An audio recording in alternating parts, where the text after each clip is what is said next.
तो वही बीजापुर जिले के गलगम कैंप में जवानों के साथ मुख्यमंत्री विष्णुदेव साय संवाद कर रहे हैं। कार्यक्रम से सीधी तस्वीरें आपके टेलीविजन स्क्रीन पर।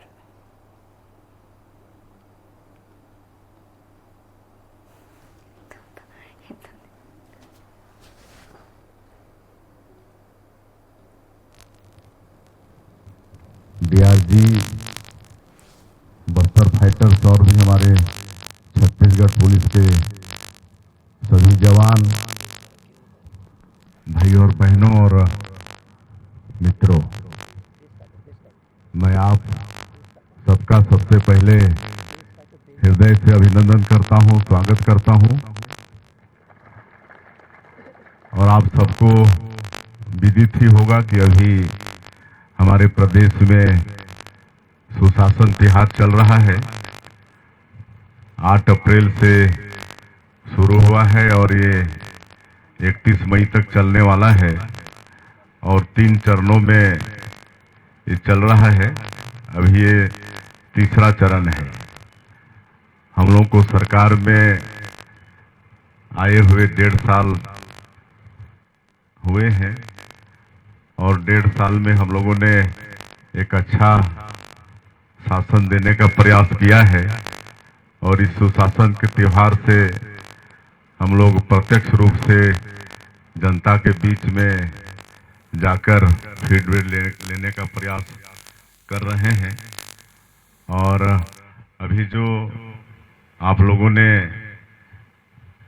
छत्तीसगढ़ और तेलंगाना के बॉर्डर में जो कर्रेगोड़ा की पहाड़ी है, उसमें जो सबसे बड़ा अभी तक का और सफल नक्सली ऑपरेशन किया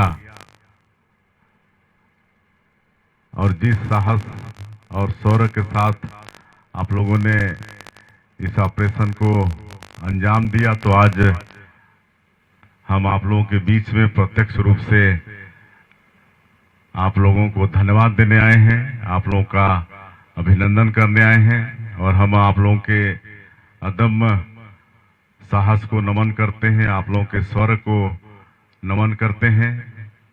और जैसे मैंने कहा कि अभी तक के सबसे ये बड़ा ऑपरेशन और कठिन ऑपरेशन, मैं रोज डीजीपी साहब को पूछता रहता था कि हमारे जवान कहीं डिमोरलाइज तो नहीं हो रहे हैं, कहीं उनका मनोबल तो नहीं गिर रहा है। जिस तरह से आप बताते थे, अभी तो आप सब लोगों ने बताया है, जो प्रत्यक्षदर्शी रहे हैं, जिसमें ऑपरेशन में आप सब लोग शामिल रहे हैं और आप लोगों ने बताई है पूरा जो 21 दिनों का जो ऑपरेशन चला है उसका। लेकिन सुनते थे कि ऊंची पहाड़ी है, 60 किलोमीटर का लंबा और 5-6 किलोमीटर चौड़ा और ऊपर में मतलब इस तरह का पेड़ है कि वो छाया भी नहीं है, पानी की भी व्यवस्था नहीं है। और ऐसे में आप सब लोग एक दिन भी मनोबल गिराए इस ऑपरेशन को सफल किए और वहाँ पीने के पानी की व्यवस्था, राशन की व्यवस्था, ये सब हेलीकॉप्टर से करना पड़ा और 44 डिग्री गर्मी में आप सब लोगों ने इस ऑपरेशन को सफल किया और 31 नक्सलियों को आप लोगों ने मार गिराया। मैं पुनः आप लोगों के अदम्य साहस को नमन करता हूं, आप लोगों के शौर्य का मैं तारीफ करता हूं। और जहां तक ये सुरक्षा कैंप को हम तो सुविधा कैंप बोलते हैं, कहे कि जहां भी सुरक्षा कैंप खुलता है तो वहां पर सरकार की सारी सुविधाएं पहुंचनी शुरू हो जाती हैं। इसके पहले हम लोग दंतेवाड़ा जिला के एक कैंप में मुलेर में अभी हम लोग थे और वहां पर भ्रमण भी किए पूरे गांव का। और मुलेर हम लोग जब सरकार में आए तो वो पहला सुरक्षा कैंप खुला वहां पर मुलेर में, सबसे पहले खुलने वाला वो कैंप था। आज कैंप खुलने से वहां बहुत खुशहाली आई है। एक तो वो पंचायत नया बना है, उसके पहले पहाड़ के उधर उनका पंचायत का मुख्यालय होता था। राशन लेने के लिए उनको 25 किलोमीटर पैदल जाना पड़ता था। अब हम लोग सरकार में आए, सुरक्षा कैंप खुला तो नई पंचायत का गठन हुआ। अब उनको वहीं पर राशन दुकान उनका खुल गया। आज भी हम राशन दुकान गए थे और वहाँ गांव की महिलाएं माताएं राशन ले रही थी। आंगनबाड़ी केंद्र वहाँ हो गया, स्कूल हो गया।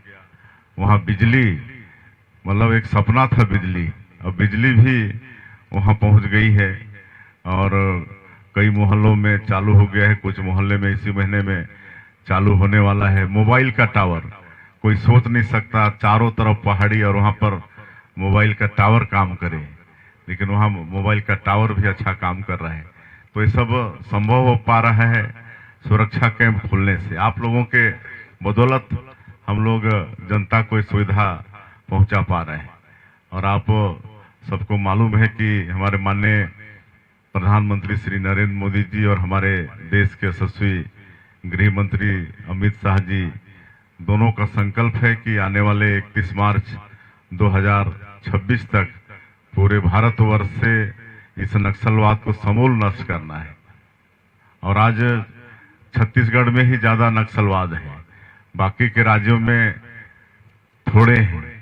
और एक बड़ी चुनौती छत्तीसगढ़ के सामने है, लेकिन आप सब लोग उस चुनौती को बखूबी निभा रहे हैं। और जिस तरह से आप लोगों ने 1.5 साल में नक्सलवाद के साथ मजबूती से लड़ाई लड़ी है, हम लोग को पूरा विश्वास है कि हमारे आदरणीय गृह मंत्री जी और माननीय प्रधानमंत्री जी का संकल्प पूरा होगा। और 1.5 साल में हमको भी मुख्यमंत्री के नाते ये तो लग गया है। जिस तरह से हम लोग बस्तर ओलंपिक का आयोजन किया, उसमें 1,65,000 लोग 18 साल से लेकर 35 साल के बीच के युवा लोग अपना पंजीयन कराए, खेलकूद में भाग भी लिए। और उसमें जो नक्सल पीड़ित लोग हैं, जिनका मतलब कोई किसी का पैर मतलब आईडी ब्लास्ट से चला गया, किसी की आंखें चली गई, ऐसे लोग भी उसमें शामिल हुए और बड़ा सफल वो प्रोग्राम रहा। उसके बाद बस्तर पंडुम का भी आयोजन किया, जिसमें भी 47,000 लोग मतलब भाग लिए। तो ये सब मैं इसलिए बोल रहा हूँ कि इस बात का प्रमाण है कि अभी क्षेत्र के लोग नक्सलवाद से मुक्ति चाहते हैं और विकास की मुख्यधारा से जुड़ना चाहते हैं। इस बात का एक प्रमाण है। और आगे ये सब हम लोग करते रहेंगे, ओलंपिक का भी आयोजन करते रहेंगे और पंडुम का भी आयोजन करते रहेंगे। और विकास भी, उसके लिए भी नियत नीलानार योजना शुरू की, आप सबको मालूम है। गोंडी भाषा में नियत नीलानार, उसका हिंदी अनुवाद है आपका सुंदर गांव। और इसके माध्यम से भी लगातार सुरक्षा कैंप खुलते जा रहे हैं। और पहले तो सुरक्षा कैंप के 5 किलोमीटर रेडियस में काम करना था, अब तो उसको हमारे गृह मंत्री जी 10 किलोमीटर कर दिए हैं। तो और तेजी से, और जैसे मैंने कहा कि हम सुरक्षा कैंप को सुविधा कैंप बोलते हैं, कहे कि सुरक्षा कैंप खोलने के बाद ही हम लोग सरकार की योजनाओं को वहां तक पहुंचा पा रहे हैं। आज करीब 16-17 विभाग की योजना और 50 से भी ऊपर व्यक्तिमूलक जो योजना है